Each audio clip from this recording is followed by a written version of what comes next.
apa kabar semua? Senang sekali saya Rini Ainingtyas dapat menjumpai Anda kembali dalam program kesayangan kita, Dokter Keluarga, disiarkan dari Studio El Sinta TV dan 95,7 FM Fit Radio Semarang. Seperti biasa, selama 1 jam ke depan, kami akan menyajikan informasi seputar kesehatan Anda dengan tema kali ini mengenai kesehatan anak, yaitu cegah stunting pada anak dengan perbaikan pola makan. Bagi Anda yang ingin bertanya, silakan kirim saja pertanyaan ke email kami di dokterkeluarga@tv@gmail.com dan acara ini juga bisa dinikmati di Spotify Dokter Keluarga. Hari ini tentunya kita kehadiran dengan Dr. Jessica Febi Kusumawati SPA.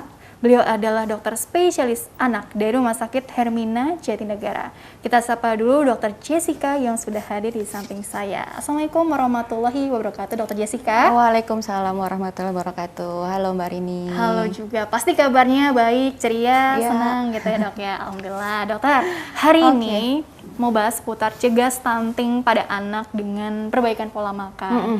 Nah mungkin nih ibu-ibu dan bapak-bapak mau yang mungkin baru jadi orang tua atau yang sudah lama jadi orang tua ya kan, zaman sekarang kan alhamdulillahnya artikel udah banyak ya bertebaran tentang ya informasi kesehatan anak lah ya. Salah satunya juga katanya bahaya stunting. Sudah jadi isu ya global, jadi perhatian juga khususnya di Indonesia nih, negara yang masih berkembang gitu ya dok ya. Jadi sebetulnya pengertian stunting ini sendiri seperti apa sih? Karena kan katanya tidak hanya persoalan fisik aja, tapi juga ini bagaimana menentukan kualitas masa depan bangsa gitu ya. Jadi apa sih pengertian stunting dulu dokter?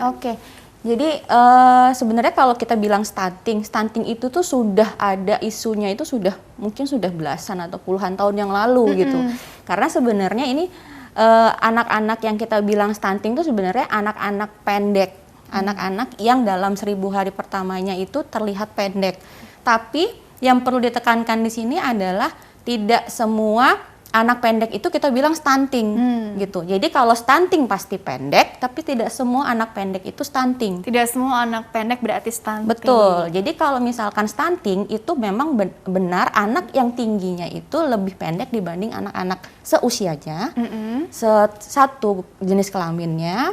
Terus tapi kalau kita bandingkan dia dengan riwayat sebelumnya, anak-anak stunting ini punya riwayat malnutrisi. Malnutrisi itu bisa gizi kurang, bisa gizi buruk, atau anak-anak yang kita bilang pendek sekarang ini, dia itu dengan riwayat penyakit kronis. Jadi penyakit kronik yang mengakibatkan akhirnya nutrisinya tidak optimal dalam 1000 hari pertama.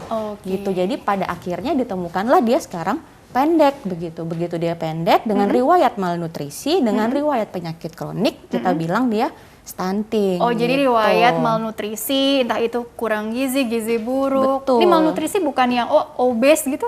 Termasuk? Bukan. Jadi ya malnutrisi itu sebenarnya obes masuk gitu, tapi dengan malnutrisi di sini yang kita bilang dia menyebabkan stunting. Itu adalah dengan riwayat gizi kurang, gizi buruk, atau dia dengan penyakit kronik. Gizi kurang, gizi buruk, dan riwayat penyakit kronik. Intinya infeksi berulang atau apapun gitu ya. Betul, infeksi berulang, misalkan penyakit bawaan, penyakit yang sudah ada dari lahir gitu, atau bahkan dari sebelum lahir karena kondisi orang tuanya juga bisa. Atau setelah lahir dengan pengaruh lingkungan atau pengaruh karena kesalahan pola makan, akhirnya menyebabkan dia gizinya tidak optimal masuk ke badannya, itu hasil akhirnya adalah stunting atau pendek. Makanya istilahnya tadi dijaga betul nih 1000 hari pertama kehidupannya, bahkan mulai dari usia di kandungan begitu ya dok. Betul, dari kandungan. 1000 hari pertama itu kan hitungannya dari kandungan sampai anak 2 tahun. 2 tahun lah begitu ya dok. Kurang lebih 3 tahun kan. Ini stunting sama atau enggak dengan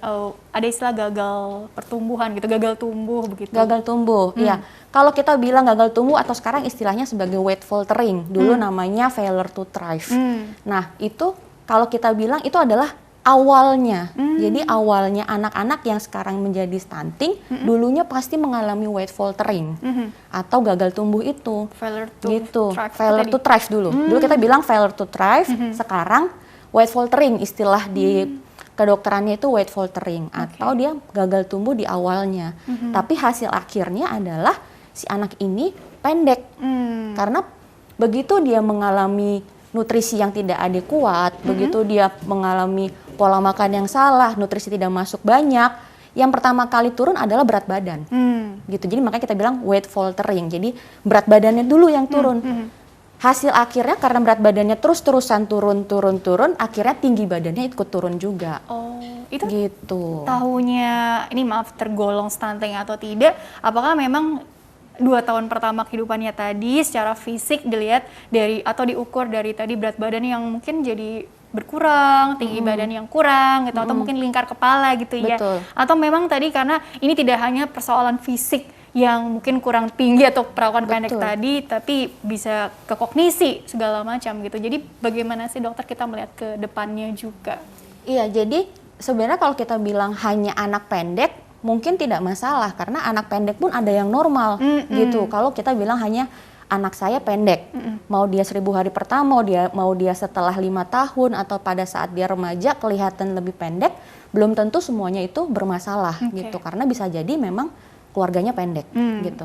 Tapi kalau kita bicara stunting, itu berarti sudah bicara tidak hanya perawakannya yang pendek, tapi masalah kecerdasannya, masalah nanti perkembangannya. Perkembangan itu kita melihat biasanya kalau anak stunting yang kita takutkan adalah 3G. 3G itu gagal tumbuh. Gagal tumbuh itu termasuk berat badan tidak optimal, tinggi badan tidak optimal. Yang kedua adalah gagal perkembangan. Nah, gagal perkembangan itu yaitu tadi masalah kognitif. Biasanya anak-anak stunting itu mempunyai IQ yang lebih rendah dibanding anak-anak ini sudah yang diteliti ya, Dok? Sudah dari penelitiannya tuh IQ-nya bisa lebih rendah dibanding anak-anak yang mempunyai nutrisi yang optimal seperti itu, dan itu terjadi dalam 1000 hari pertama gitu. Jadi kalau kita hanya bicara perawakan, misalkan anaknya pendek, kalaupun kita mengharapkan dia lebih tinggi bisa setelah 1000 hari, tapi kan untuk perkembangan otak itu dalam 1000 hari pertama. Saya ada golden period Betul, juga. golden periodnya adalah di 1000 hari pertama itu. Makanya kita bilang 1000 hari pertama itu nutrisi harus benar-benar optimal, makan harus benar-benar masuk gitu kan, istilahnya buat yang baru hamil atau mau nikah gitu, mempersiapkan ini kehamilan sudah dari gitu. Sejak seawal mungkin. Betul, ya, karena 1000 hari pertama termasuk dalam kandungan gitu. Atau bahkan sebelum mengandung juga harus sudah optimal ada konsumsi nutrisinya. asam folat lah itu kan juga bagus juga. Nah, yang 3G, G yang terakhir adalah gangguan metabolik. Jadi anak-anak yang stunting tadinya atau anak-anak yang kurang gizi ini tadinya, begitu dia di terapi atau dia mendapatkan nutrisi yang optimal, dia bisa tiba-tiba mengalami justru gangguan metabolik ke depannya. Jadi G yang ketiga adalah gangguan metabolik. Gangguan metabolik itu bisa menjadi obes anaknya. Jadi tadinya kekurusan, makannya terlalu banyak, terapinya tidak ada, malah kelebihan, akhirnya obes. Begitu obes, dia menyebabkan penyakit-penyakit lain seperti yang penyakit jantung, kolesterol gitu. Jadi macam-macam ke depannya. Apapun dan lah itu ya, terjadinya pada saat dewasa nanti. Oke. Gitu. Jadi ancamannya di masa depan gitu. Betul, ya, ancamannya stunting itu di masa depan. Maka kita bilang tadi ya, 3G gagal tadi. tumbuh, gagal berkembangnya, dan juga tadi Gangguan metabolik gitu kan. Artinya resiko terancam tadi ya, Dok, ya, penyakit-penyakit yang sebetulnya tidak menular ya, Dok, ya, tapi didapat karena tadi pola makan yang kurang tepat gitu ya, Dok, ya. Iya. Sebetulnya kalau dipikir-pikir nih, karena ini lagi pandemi COVID-19 ya, mungkin orang tua terfokus ini bagaimana menjaga daya tahan tubuh anak agar terhindar dari ancaman virus corona gitu ya. Dan pola makan sendiri mungkin ada bagi sebagian orang tua, maaf aja gitu kan, mungkin terabaikan juga gitu ya, Dok. Belum lagi mungkin masalah ya finansial kan, kita juga nggak munafik juga gitu ya, Dok, ya. Jadi sebetulnya kalau dilihat-lihat mungkin kasus di Indonesia atau di kota-kota besar atau mungkin di pelosok ya, menurut dokter pribadi ini gitu ya, apa sih yang membuat case-nya ini makin kesini justru makin banyak, padahal kan informasi sudah banyak beredar gitu ya, Dok? Betul. Jadi gini Mbak Rini, jadi kalau kita bilang angka yang ada di Riskesdas atau riset kesehatan dasar yang ada di Indonesia, itu kita bicara yang data yang ditampilkan adalah data perawakan pendek. Apakah anak perawakan pendek yang ada di data itu stunting atau tidak? Kita tidak tahu. Gitu. Jadi kalau kita bilang dibandingkan 2013, 2018 kemarin angka stunting turun, ya kan, kalau berita kita lihat di TV atau misalkan di media-media lain, angka stunting turun. Padahal itu yang turun adalah angka perawakan pendek, gitu. Angka stuntingnya kita tidak tahu, karena kita tidak melihat apakah pendeknya dia sekarang itu berhubungan dengan malnutrisi yang sebelumnya atau tidak, gitu. Jadi yang ditemukan angka yang ada di Riskesdas itu, angka nasional adalah angka perawakan pendek sebenarnya. Angka perawakan pendek betul gitu ya. Ya. Tapi stunting atau enggaknya kan nggak ada nggak tahu, rinciannya gitu ya. Karena kan sewaktu yang diukur kan gitu. Jadi begitu ada riset diukur saat anak ketemu saja gitu. Dia tidak tahu riwayat 1000 hari pertamanya gitu. Jadi yang angka yang dikeluarkan oleh Riskesdas adalah angka perawakan pendek gitu. Nah, makanya sebenarnya kalau untuk di daerah kita bilang kenapa sih bisa jadi stunting gitu. Kalau di kota besar DKI Jakarta mungkin dulu ketiga paling bawah gitu DKI Jakarta karena sudah banyak pengetahuan dan sekarang sudah menjadi sudah lebih baik lagi gitu kan. Tapi kalau kita bicara yang di daerah seperti yang di daerah timur, Indonesia Timur, itu masih banyak anak-anak yang benar-benar stunting, pendek dan stunting gitu. Karena memang stunting itu terjadi dari semenjak di kandungan. Kita bahas yang di kandungan misalkan. Dari kandungan itu sebenarnya ada faktor ibu. Faktor ibu itu bisa kalau misalkan ibu-ibu yang punya tinggi badan kurang dari 157 menurut penelitian. Itu resiko anaknya juga pendek. Tapi kan belum tentu dia akan menjadi stunting kalau nutrisinya bagus setelah lahir. Terus kemudian anak-anak atau bayi-bayi yang lahir prematur atau bayi-bayi lahir kembar itu juga beresiko untuk nutrisinya tidak optimal. Kemudian memang bayi-bayi atau ibu-ibu yang pas hamil itu dia kurang nutrisi. Oh iya. Gitu. Jadi begitu lahir anaknya kecil, berat badannya kurang dari 2,5 kilo. Rendah gitu ya. Gitu, betul. Jadi kita bilangnya lahirnya rendah berat badannya gitu. Itu juga beresiko untuk kedepannya nutrisinya tidak optimal kalau dalam 1000 hari itu atau setelah dia lahir tidak optimal pola makannya gitu. Jadi begitu dari ibu anaknya lahir, nah mau faktor ibunya sakit atau ibunya pendek atau anaknya prematur atau dia kembar atau dan dengan penyakit bawaan pun kalau setelah dia lahir itu nutrisinya bagus, dia kan tidak mencapai stunting. Insya Allah gitu. Ya, Dok, iya, ya. diharapkan. Gitu. Makanya dengan pola makan yang benar itu. Perbaikan pola makan, artinya dengan pola makan yang tepat itu seperti Betul. apa ya? Kalau dulu istilahnya ada 4 sehat 5 sempurna gitu Ya. ya, Dok, ya. Kalau sekarang apa menu gizi seimbang, menunya variatif, yang penting lengkap, terus juga terpenuhi ya sesuai Betul. dengan kebutuhan masing-masing anak ataupun ibunya saat mengandung gitu ya, Iya. Dok ya. Kalau sekarang itu istilah modernnya adalah 4 bintang 5 bintang. 4 bintang 5 Menu bintang. 4 bintang 5 bintang. Padahal sebenarnya sama aja. Itu gizi seimbang gitu. Intinya perlu dijaga betul dari 1000 hari pertama kehidupannya atau bahkan sebenarnya 2000 hari pertama kehidupan. Jadi banyak ini ya, banyak konsep gitu ya. Tapi intinya adalah kita memang mencegah supaya tidak terjadi stunting gitu ya, Dok. Iya. Karena kalau maaf nih, sudah ya tadi mungkin akibat kurangnya pengetahuan atau Betul. kurangnya kesadaran, tapi ternyata masih ada atau masih banyak gitu kan mungkin yang mengalami stunting ini gitu ya. Nah kira-kira kalau sudah terlanjur terjadi nih memangnya nggak bisa gitu, Dok, apa catch up gitu dikejar ketertinggalannya atau mungkin apa sih solusinya, karena kan bukannya sekarang sudah banyak apa ya tadi vitamin atau mungkin tadi ya macam-macam lah teknologi gitu, jadi seperti apa itu, Dok? Iya. Ada pengaruhnya juga nggak sih, Dok?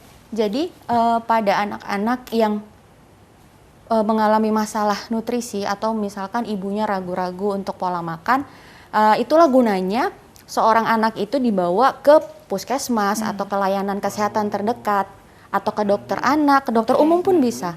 Karena setiap anak itu pasti punya buku pertumbuhan, ya kan, punya buku pertumbuhan dan di situ setiap anak itu punya data pertumbuhan. Begitu dia sudah mengalami naik berat badan yang tidak adekuat, jadi kita tuh punya target per bulan naiknya. Per bulan tuh per bulan itu ada targetnya sampai 1000 hari pertama itu kita punya target. Sampai anak 2 tahun itu 1 bulan naik berapa, 2 bulan naik berapa, itu sudah ada targetnya. Ada aplikasinya nggak sih, Dok? Artinya kan ada yang mungkin saya lebih suka ya tadi gadget gitu, gawai gitu. Iya, jadi dari ada. situ. Ada. Kalau dari dokter anak sendiri kita punya Primaku. Primaku. Iya. Nah. Kalau di dokter anak dari Ikatan Dokter Anak Indonesia itu kita punya aplikasi Primaku.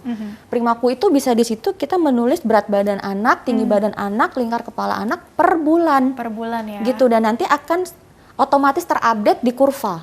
Gitu, di kurva. Dan begitu misalkan orang tua ingin konsultasi ke dokter anak melalui aplikasi Primaku itu, dari dokter anaknya sendiri bisa langsung melihat kurva pertumbuhan si anak tersebut gitu. Jadi begitu kenaikannya tidak adekuat, kita sudah bisa langsung mendeteksi, oh ini ada masalah di nutrisinya. Apakah misalkan bulan lalu dia sakit, atau memang ASI-nya dalam 6 bulan pertama kan pasti ASI. ASI eksklusif ya? ASI eksklusif. Atau misalkan karena satu dan lain hal ibunya tidak bisa memberikan ASI, akhirnya diberikanlah susu formula. Mau tidak mau kan misalkan.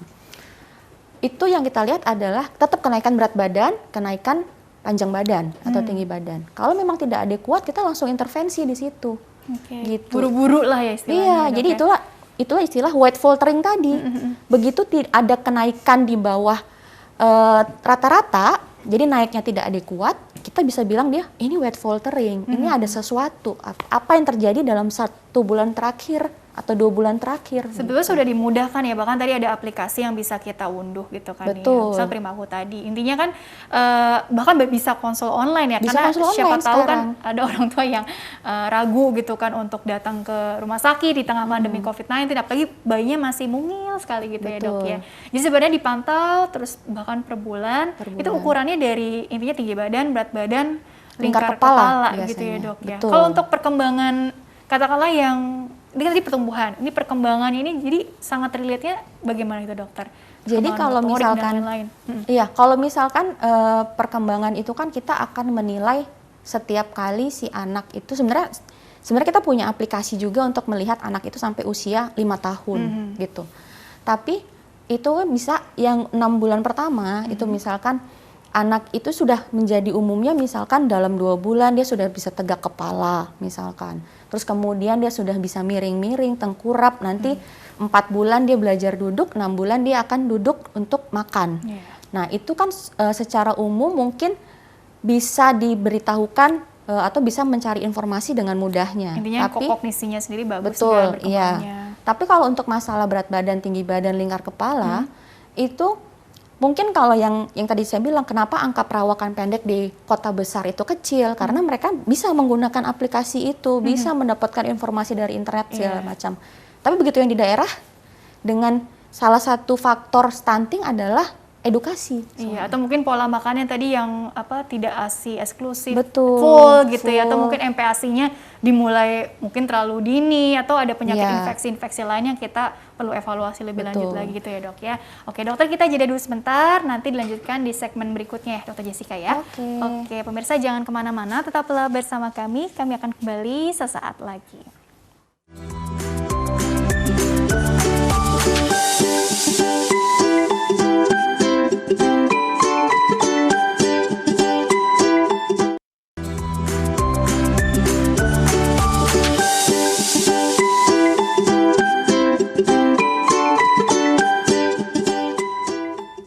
Ya pemirsa, terima kasih Anda masih bersama kami di program Dokter Keluarga, masih membahas mengenai cegah stunting pada anak dengan perbaikan pola makan bersama dengan Dr. Jessica Feby Kusumawati SPA. Beliau adalah dokter spesialis anak di Rumah Sakit Hermina Jatinegara. Bagi Anda yang ingin bertanya, silakan kirim saja pertanyaan ke email kami di dokterkeluarga@tv@gmail.com ya. Dan Dr. Jessica dilanjutkan kembali ya untuk lebih sebagai orang tua baru tadi atau orang tua lama sekalipun kan nih terus upgrade gitu ya, belajar terus supaya bisa memberikan yang terbaik gitu kan untuk tumbuh kembang anak-anak mereka. Nah ini mungkin ada slide kita bisa belajar bersama. Ini slide pertama yang sudah dokter Jessica persiapkan dari rumah sakit tentunya ya. Oke, coba slide pertama. Tahukah Anda gitu ya, ini sebenarnya grafik apa sih dokter yang di sebelah kiri, dan juga ini ada yang kanan, nanti kita akan bahas strategi pemberian MPASI ya. Betul. Gitu. Jadi ini kalau kita lihat, kalau misalkan di slide ini kita hanya membandingkan bahwa 6 bulan pertama itu yang diperlukan anak itu hanya susu sebenarnya. Ibunya ya? Susu.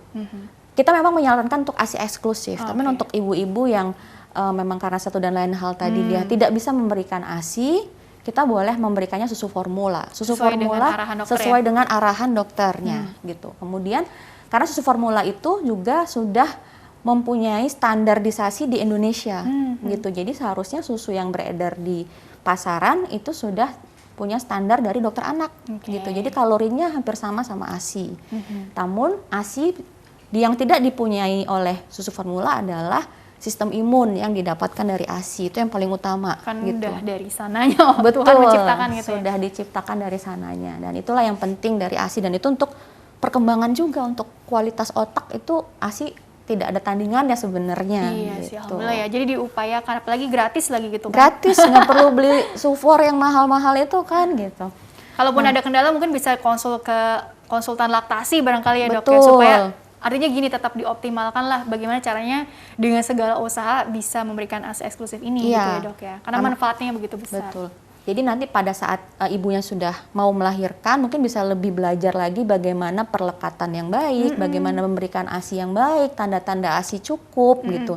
Jadi dalam 6 bulan pertama dia bisa mendapatkan nutrisi yang optimal hanya dari susu atau dari ASI saja gitu. Kenali tanda-tanda ASI cukup tadi. Betul, bahkan ya, kenali tanda-tanda ASI cukup, berat badan naik, anaknya aktif. Iya, gitu. alhamdulillah nih lulus nih 6 bulan pemberian ASI eksklusif. Iya. Kan sekarang pada posting-posting tuh di Instagram, nih lulus nih putranya. S1 ya, S1 lulus ASI gitu kan ya. Kemudian ada yang dikenal dengan makanan pendamping ASI nih gitu kan. Ini usia. Jadi gini dok, kan mungkin ada orang tua yang masih mendengar apa ya pendapat dari neneknya, kakeknya si anaknya nih gitu kan. Artinya, oh nih dikasih pisang di usia 4 bulan lah atau usia yang lebih dini gitu ya dok. Ya, sebetulnya bagaimana dokter? Karena mungkin bagi sebagian orang masih ada yang melakukan itu gitu ya. Betul, itu pemberian makan lebih dini itu sebenarnya tidak hanya terjadi pada daerah-daerah yang tidak di kota besar. Di Jakarta sendiri pun itu masih banyak pasien-pasien saya yang datang, dok ini anak saya 4 bulan udah mulai makan gitu.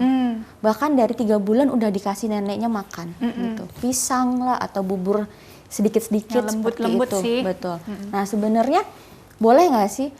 Sebenarnya kenapa 4 bulan sampai 6 bulan atau kita rekomendasikan 6 bulan MPASI itu karena itu 6 bulan pertama tuh cukup hanya dengan susu formula atau dengan ASI gitu. Jadi itu kalori sudah tercukupi. Dilihat dari grafik itu bahwa ASI ataupun susu formula sudah mencukupi semua nutrisi yang dibutuhkan anak gitu. Kalaupun memang dia bermasalah di berat badan karena penyakit atau memang berat badannya tidak baik, bisa dimulai lebih awal, itu biasanya di 4 bulan, 4 sampai 5 bulan. Itu pun dengan pertimbangan yang benar-benar matang, harus makan mulai sekarang. Nah, MPASI pun tidak hanya diberikan semerta-merta udah 6 bulan harus makan gitu. Tidak, kita harus menilai bahwa anak ini sudah siap untuk makan. Yang pertama adalah tepat waktu. Tepat waktu itu tadi berat badannya oke.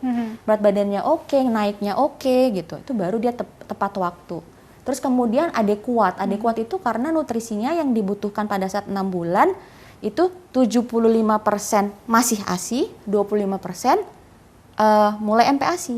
Jadi yang harus di mindsetnya ayah, bunda, atau ibu-ibu yang sudah mau mencoba memberikan MPASI adalah anak 6 bulan bukan berarti harus makan, tapi mereka baru belajar makan. Baru belajar? Iya, belajar makan dengan syarat mereka sudah kepalanya tegak, terus kemudian bukan berarti harus bisa duduk ya, kepalanya tegak gitu, kepalanya tegak, terus kemudian ada refleks yang kita bilang kalau misalkan kita lihat anak 4 bulan, 6 bulan itu suka ngelepeh, ngeludah gitu.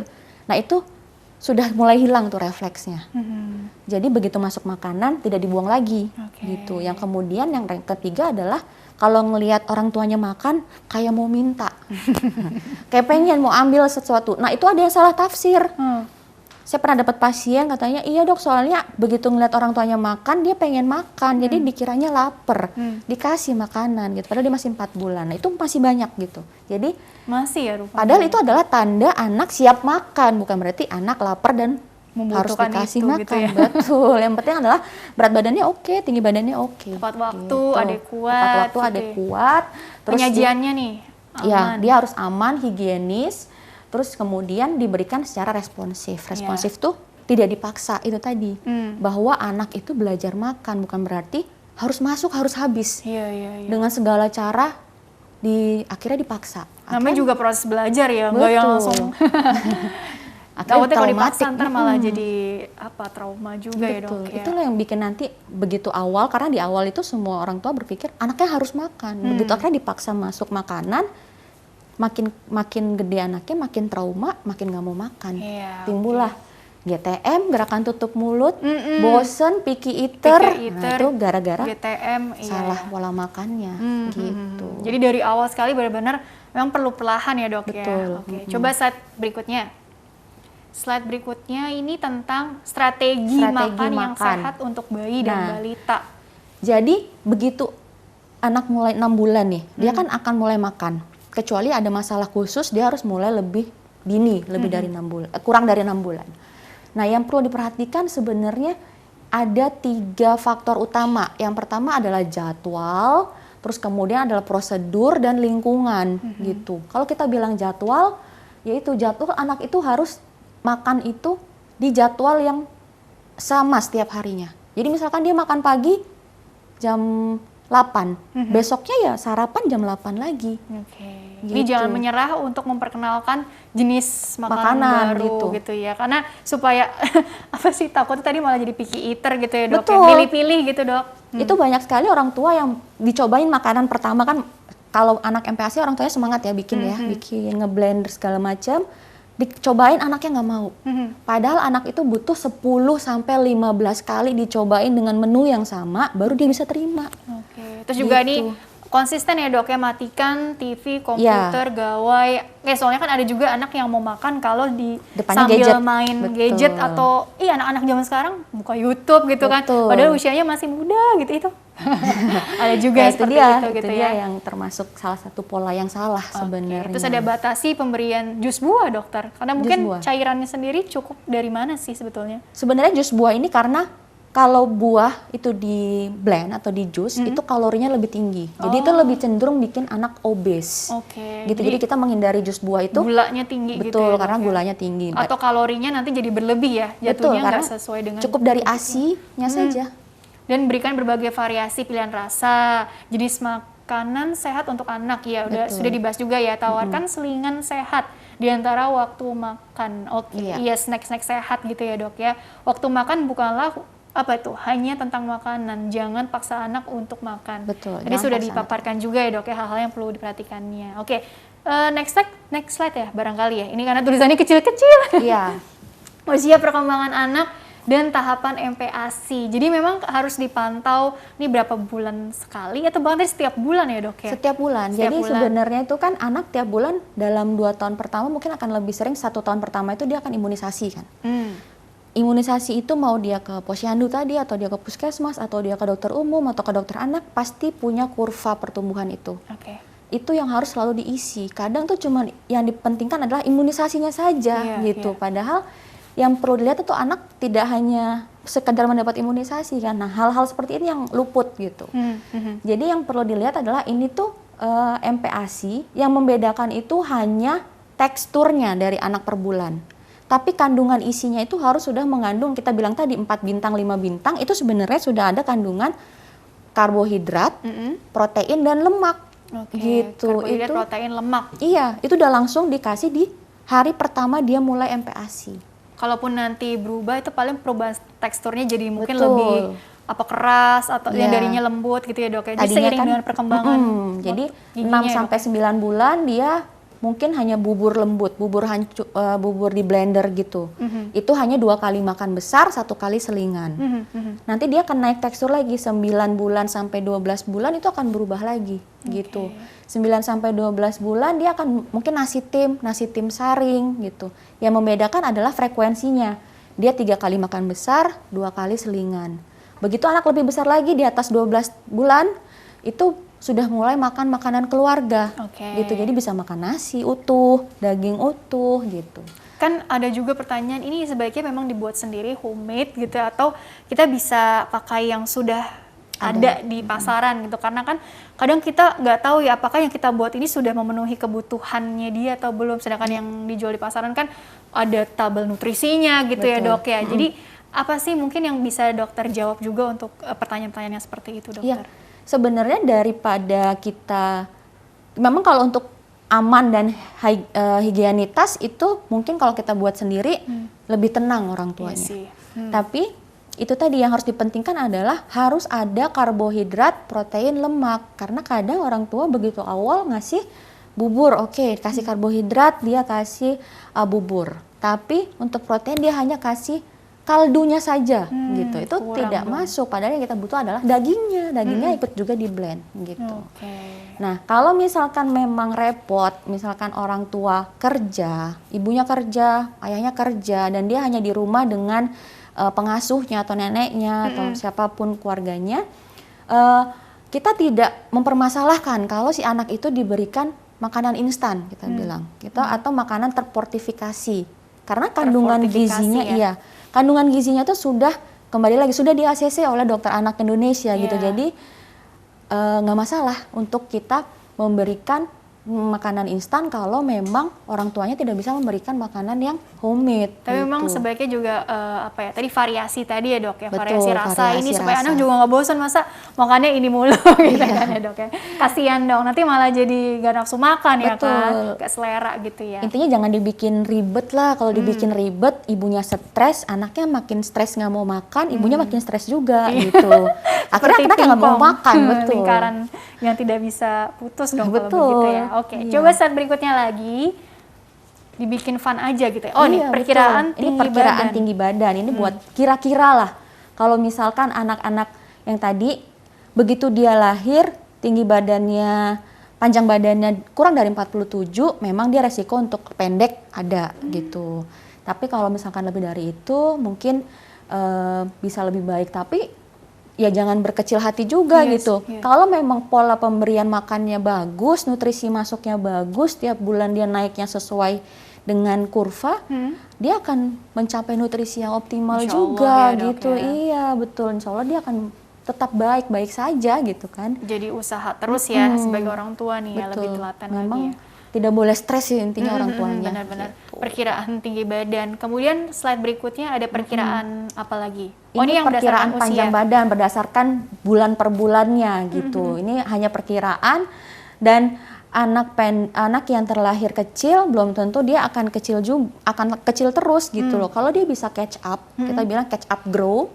Catch up grow itu bisa banget gitu, bisa banget dalam 1000 hari pertama terutama. Tapi kalaupun di atas 2 tahun, dia masih tetap bisa catch up untuk panjang badan atau tinggi badan. Biasanya yang jadi masalah kalau kita ukur nih bulan depannya mandek, atau ada yang bilang kok malah berkurang gitu dok. Kalau tinggi badan itu jarang berkurang, karena itu adalah lebih yang tadi. Atau mungkin sebelumnya ngukurnya belum optimal ya, kali betul, ya dok. Betul, itu diperhatikan dulu pengukurannya, karena kan beda alat, beda pengukuran. Siapa tahu sebelumnya dia di posyandu atau di puskesmas, terus tiba-tiba ke rumah sakit, beda gitu kan. Itu harus diperhatikan dulu. Slide berikutnya lagi ya, ini hanya berdasar feeding rules nih, aturan pemberian makan, jadwal, lingkungan, dan prosedur yang tadi sebetulnya dokter sudah mention, mungkin bisa ditambahkan lagi kali ya, diperjelas lagi ya dok ya. Ya, jadi ini yang paling utama dari pola makan yang baik sebenarnya. Jadi kalaupun anak MPASI atau anak sudah mulai makan dan orang tua banyak mengeluhkan kok berat badan nggak naik, anak saya kurus kok nggak tinggi, dengan macam-macam lainnya, anak saya nggak mau makan dok. Ini sudah dilakukan dengan baik atau belum gitu. Yang pertama adalah jadwal. Tadi saya sudah sempat bilang jadwal itu harus teratur. Jadi kalau misalkan makan pagi jam 8, besoknya jam 8 lagi. Dan diselang 2 jam untuk selingan. Jadi misalkan saat ini makan bubur lengkapnya makanan utamanya jam 8. Nanti untuk selingannya dijeda 2 jam 10. Nanti baru 2 jam lagi jam 12 dia makan siang gitu. Jadi jangan jam 8 makan, jam 9 nyemil biskuit, jam 10 nyemil jus, nanti jam 11 makan keju, akhirnya jam 12 kenyang. Ya, nggak makan siang, itu yang banyak kan sebenarnya. Cemil-cemil sedikit-sedikit akhirnya anaknya kenyang. Begitu makan utama, betul ya, itu pengaturan jadwal. Jadi orang tuanya harus kekeh bilang, nanti kalau mau makan jadwalnya selingan. Itu harus benar-benar kekeh. Terus kemudian makan itu ada maksimalnya. Ada maksimal 30 menit. Kalau anaknya nggak mau habis 30 menit selesai. Apa sih dampaknya kalau dibiarkan 45 menit atau 1 jam gitu ke depannya begitu dok? Akhirnya jadwal tadi tidak terpenuhi.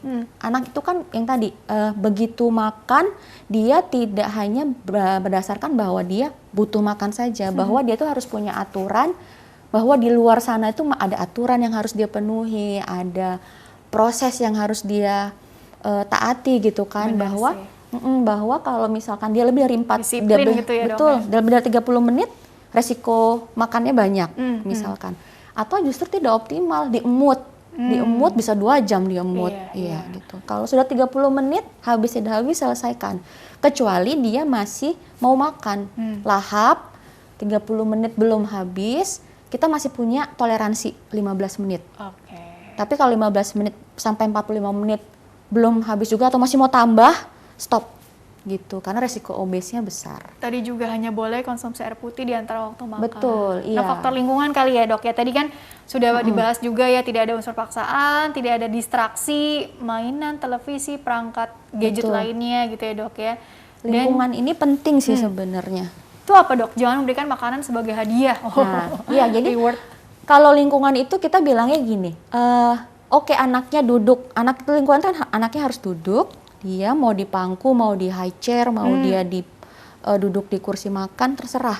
Atau diajak jalan-jalan ke taman gitu, Dok? Ya itu justru nggak boleh gitu. Itu akan terdistraksi anaknya. Jadi benar-benar supaya anak itu fokus ke makanannya gitu, bahwa saat ini adalah waktu makan dan aku harus fokus ke makanan aku gitu. Jadi hindari, memang kita kan tidak merekomendasikan gadget di bawah 2 tahun kan. Jadi sama sekali no gadget atau no media itu untuk di bawah 2 tahun. Tapi pada saat makan ya hindari juga mainannya dia atau gadgetnya dia, gawainya yang lain, atau jangan juga duduk di high chair, di pangku, tapi ditaruh di depan rumah ngelihat taman-taman, burung-burung segala macam. Itu akan terdistraksi lagi gitu. Kan rata-rata gitu ya. Rata-rata gitu, ada betul. burung, ada kucing. Iya, karena itu supaya anaknya mau makan. Akhirnya proses tadi pasti akan lebih dari 30 menit, pasti anak belum tentu masuk makanannya, yang ada malah ngeliatin burung-burung berkicau di luar tadi gitu. Jadi hanya makanan aja ya kalau bisa di depan dia gitu ya. Dan juga itu tadi kembali ke yang terakhir adalah proses. Begitu anak sudah menunjukkan tidak mau makan, begitu dia ngeliat makanan udah males atau ngeliat sendok aja ada yang sudah tidak mau, dalam 10-15 menit hentikan prosesnya. Oh gitu ya. Jadi 10 menit, 15 menit pertama anaknya udah nggak mau makan, jangan dipaksa. Dijejelin gitu. Iya, dijejelin, tetap harus makan gitu, jangan gitu. Akhirnya akan membuat anak traumatik, begitu traumatik ya itu tadi akan GTM, akan picky eater, akan nggak mau makan. Tapi memang sebaiknya kalau pemberian prosedurnya tuh disuapin ya, Dok ya? Atau ya kan ini buat tambahan sedikit aja, kan ada anak yang memang maunya milih sendiri gitu ya, Dok, pegang-pegang pakai finger food gitu kan juga macam-macam, Dok. Justru kita pengennya anak responsif itu dia mau makan sendiri, itu lebih baik sebenarnya. Jadi kalau misalkan lihat mungkin banyak di media-media gitu atau video-video di luar negeri, anak duduk di high chair-nya dia, dikasih makan di depannya, makan sendiri gitu. Sebenarnya itu lebih baik gitu, karena untuk melatih memang kemandirian pada saat makan, proses makan itu tanpa distraksi apapun. Tapi kalau yang ada di negara kita, itulah yang harus diedukasi ulang. Digendong biasanya, kalau di kita digendong, dibawa keliling-keliling taman gitu sampai habis makanannya. Karena itu tadi harus mindsetnya bahwa anak tuh belajar makan, anak itu belajar makan sendiri. Ada proses yang harus dikembangkan dalam makan itu. Jadi tidak hanya sekedar makanan masuk ke dalam tubuh gitu. Jadi ada prosesnya. Fokus dan bersyukur juga, ini ada makanan di depan dia yang harus dihabiskan gitu ya. Iya, dan atau nggak perlu dihabiskan juga ya, kan tadi belajar. Tidak harus dihabiskan, belajar betul. Gitu ya. Dan reward itu yang tidak boleh adalah misalkan nanti kalau berbuat baik, misalkan mainannya ditata lagi, boleh makan coklat gitu. Atau es krim gitu ya. Atau boleh makan es krim, atau boleh makan kesukaannya dia, misalkan orang tuanya mengenalkan dia pada junk food gitu. Dia bilang nanti boleh beli junk food ini A, B, C gitu. Nah itu tidak boleh menjadikan makanan itu sebagai hadiah gitu. Jadi jadikanlah memang makanan itu kebutuhannya dia yang harus dia taati untuk memang kebutuhan dia gitu. Baik, slide berikutnya dulu masih ada selain feeding rules. Ini hanya berdasar, ini untuk berat badan ya, berdasarkan usia, bisa dibaca sendiri atau mungkin bisa di aplikasi bisa dilihat juga kali ya, Dok ya? Betul, bisa ada. Oke, di Primaku tadi ya. Coba di set selanjutnya lagi, ada lagi? Berdasarkan usia, kemudian habis ya. Oke. Sekarang kita masuk ke pertanyaan email dulu, boleh ya dok Boleh, ya? boleh. Jadi bagi pemirsa yang ingin bertanya via email, silahkan kirim saja pertanyaan ke email kami di dokterkeluarga@tv@gmail.com. Format lengkapnya di bawah ini, nama, usia anak Anda, serta tempat tinggal Anda ya. Baik, pertanyaan pertama ini dari Bapak Dede dari Bogor. Dokter, maaf saya mau tanya gitu ya. Anak saya sekarang usia 7 tahun, dari kecil badannya kurus, tapi perutnya buncit. Untuk makan sehari-hari normal. Obat cacing juga selalu rutin setiap tahun diberikan. Kira-kira apa ya penyebabnya? Apakah ini termasuk masalah gizi kronik juga dokter? Dan bagaimana solusinya? Terima kasih. Iya. Sering jadi pertanyaan nih, anak Betul. cacingan apa enggak sih gitu ya, perut buncit tuh. Iya, buat Bapak Dede ya tadi ya, Bapak Dede itu mungkin itu tadi mungkin yang kita perlukan sekarang adalah data dari tinggi badan dan berat badan. Begitu, dan riwayat dia dalam 7 tahun terakhir. Gitu. Kalau memang dia ternyata berat badan dan tinggi badannya tidak memenuhi kurvanya, atau kita bilang sebagai gizi kurang ataupun gizi buruk, karena gizi buruk salah satu tandanya juga perutnya buncit gitu. Jadi belum tentu dia cacingan sebenarnya. Itu pun bisa menjadi pemikiran yang lain di luar dari cacingan. Kita perlukan adalah ukur dulu berat badan, ukur dulu tinggi badan, dan apa yang terjadi dalam 7 tahun terakhir gitu. Nutrisinya sudah tepat belum, kalorinya udah sesuai belum gitu.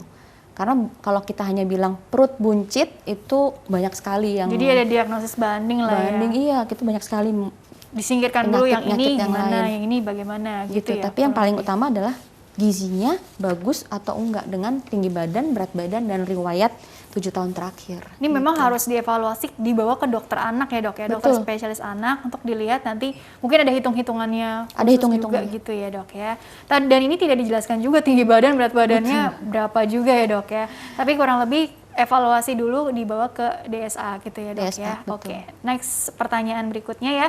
Dari Ibu Winda, 28 tahun. Dok, saya mau tanya, apakah jika grafik anak saya di KMS-nya, kartu menuju sehat ya dok ya, berwarna kuning, maka anak saya beresiko mengalami stunting. Atau mungkin bisa saja badan anak kecil dari sananya dokter.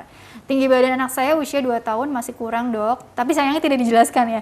Tapi tetap lincah dan responsif. Apakah pertumbuhan tinggi badan anak yang belum mencapai target bisa mempengaruhi level kecerdasan? Oh, pertanyaannya spesifik. Terima kasih, mohon penjelasan. Level kecerdasan. KMS-nya kuning nih warnanya gitu. Jadi gini, kalau kita bicara KMS yang warnanya ada hijau, kuning, merah itu orange, terlihat dari berat badan, tinggi badan lahir.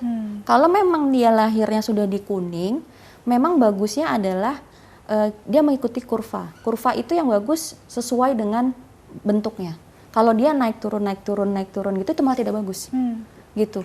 Jadi kalau memang lahirnya kuning, dari sananya kecil, dan dia mengikuti garis kuning, itu malah lebih bagus dibanding dia naik ke hijau, turun lagi ke kuning, naik lagi hijau, turun lagi kuning. Kayak roller gitu. coaster dong, naik turun. Iya. Terus kemudian kalau tinggi badan, ada yang namanya tinggi potensi genetik. Tinggi potensi genetik. Betul. Jadi kita akan melihat tinggi kedua orang tuanya. Itu bisa diukur dari kurva itu. Kalau memang ternyata si anak ini berada dalam rentang tinggi potensi genetik orang tuanya, atau itu kan ada rentangnya, itu it's okay gitu. Dia masih kita kategorikan walaupun dia belum mencapai tinggi yang sesuai dengan anak-anak seusianya, dia bisa mencapai tinggi orang tuanya gitu. Kecuali memang dengan faktor kecuali memang ada masalah malnutrisi atau penyakit kronik, nah itu baru kita bilang dia cenderung ke stunting. Tapi kalau ternyata tidak ada, dia sehat, dia selama ini kalorinya baik, cukup, nutrisinya bagus, dan di kurva itu masuk ke dalam tinggi potensi genetik, kita tinggal melihat perkembangannya saja. Jadi memang untuk menilai apakah stunting atau enggak itu betul-betul pertimbangannya tuh ini ya dok, artinya banyak yang perlu dievaluasi. Betul, ya, nggak hanya sekedar mungkin membaca informasi seperti ini terus keburu melabel putra-putri kita gitu ya dok, ya nggak seperti itu ya dok ya. Oke, baik dokter, kita jeda dulu sebentar, nanti dilanjutkan di segmen terakhir ya dok ya. Dan pemirsa jangan kemana-mana, tetaplah bersama kami akan kembali setelah pesan-pesan berikut ini.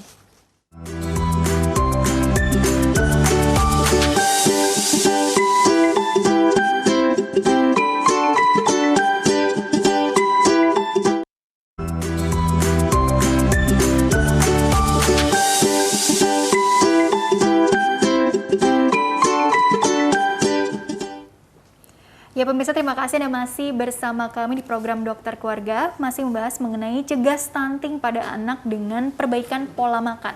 Bersama dengan Dr. Jessica Feby Kusmawati SPA dari Rumah Sakit Hermina Jatinegara. Dan Dr. Jessica dilanjutkan kembali sebelum ke closing statement, agar tadi kita bisa menciptakan tadi ya generasi masa depan yang lebih berkualitas. Tentunya kan tadi salah satunya pemenuhan nutrisi ini harus betul-betul diperhatikan di 1000 hari pertama kehidupannya. Namun ternyata teori itu tidak seperti prakteknya, atau praktek tidak seperti teorinya gitu. Jadi apa ya, banyak kendala-kendala juga nih yang ditemukan di lapangan, dan mungkin bagaimana dokter edukasinya tidak hanya untuk orang tua yang tinggal di kota-kota besar ya, tapi juga di pelosok-pelosok tadi, supaya kita bisa mengikuti ini feeding rules ini dengan cukup tepat sehingga bisa optimal juga pemberian nutrisi pada putra-putri kita, dokter. Kira-kira seperti apa ya? Ya itu tadi, kembali ke gini, nutrisi itu penting dalam 1000 hari pertama. Tapi kita tidak boleh membuat, karena kita sayang sama anak, kita pengen anak kita itu mendapat nutrisi yang baik, sehingga akhirnya terjadilah banyak hal-hal yang akhirnya dipaksakan supaya nutrisinya baik gitu. Padahal kembali lagi, feeding rules itu harus benar-benar ditaati supaya anak nutrisinya optimal. Tidak terjadilah sayang berlebihan, misalkan aduh nggak tega anak saya nggak makan tadi pagi gitu, jadi hari ini jadi nanti siang ini makannya lebih banyak, atau cemilannya yang penting dikit-dikit tapi banyak Nggak gitu. konsisten dong. Betul, tidak konsisten. Tapi justru ketidakkonsistenan itu justru karena kita takut, karena orang tuanya takut takut anak yang nggak dapat nutrisi yang baik, akhirnya tidak terjadilah feeding rules yang baik tadi. Akhirnya nutrisinya justru malah nggak masuk. Jadi harus tegas, gitu. Tegas, istilahnya betul. ada komitmen yang jelas gitu ya dok ya. Betul, dan tidak usah dibikin stres gitu. Yang penting tuh kita tidak perlu membuat atau misalkan perlu peralatan mahal untuk MPASI. Tidak perlu makanan premium yang misalkan kita beli dengan harga mahal-mahal, padahal anaknya feeding rules-nya masih salah gitu. Jadi percuma kan, akhirnya misalkan juga ya. Dagingnya harus wagyu, tapi akhirnya anaknya feeding rules-nya salah, yang makan akhirnya orang tuanya yang nutrisinya baik kan, yang bengkak. Betul.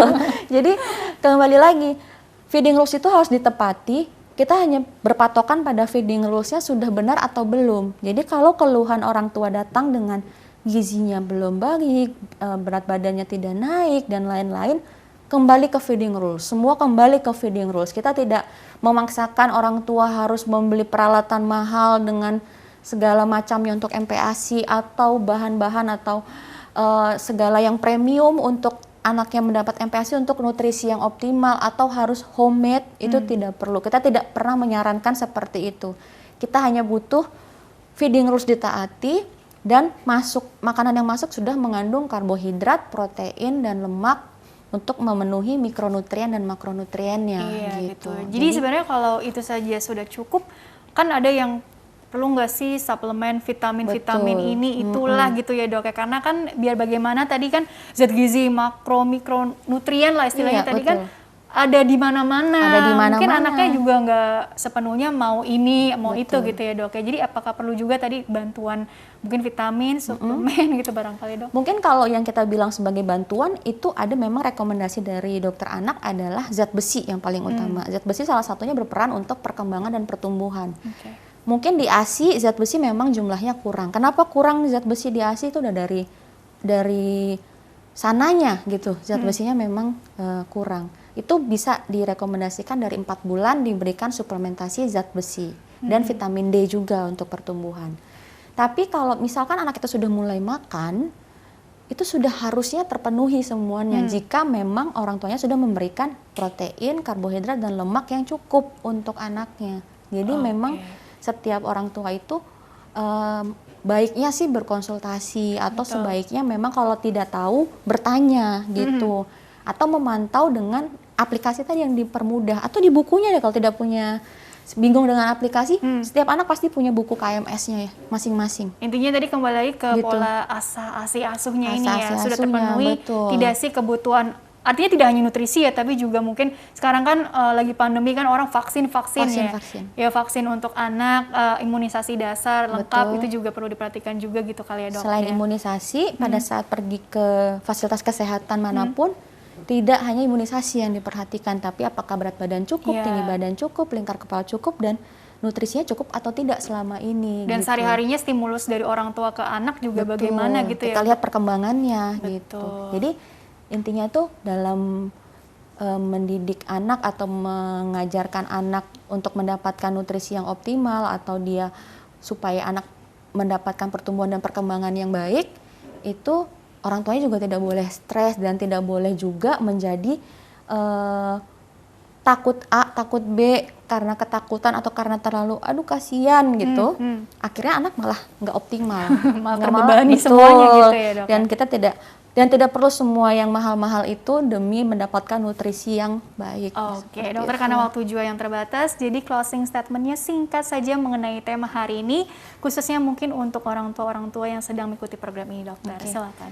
Iya, jadi buat ayah bunda atau siapa atau misalkan orang tua yang baru mempunyai anak atau akan mempunyai anak, semangatlah untuk merawat atau mendidik anaknya lebih baik lagi dan menjaga pola makan dan nutrisi yang optimal demi pertumbuhan dan perkembangan anak. Jangan dibawa stres, tidak perlu peralatan yang mahal-mahal, yang penting adalah konsistensi untuk tetap memberikan yang terbaik untuk anak gitu. Karena setiap orang tua atau setiap anak punya perannya masing-masing gitu, dan setiap anak tidak bisa kita bandingkan dengan anak-anak lainnya.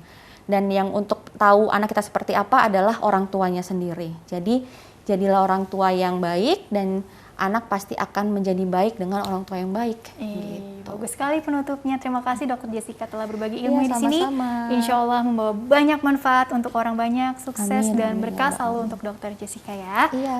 Oke, dan pemirsa terima kasih juga Anda telah mengikuti program ini. Saya Rini Ayuning Tias beserta seluruh kru yang tugas mohon undur diri dari hadapan Anda. Sekian dan sampai jumpa.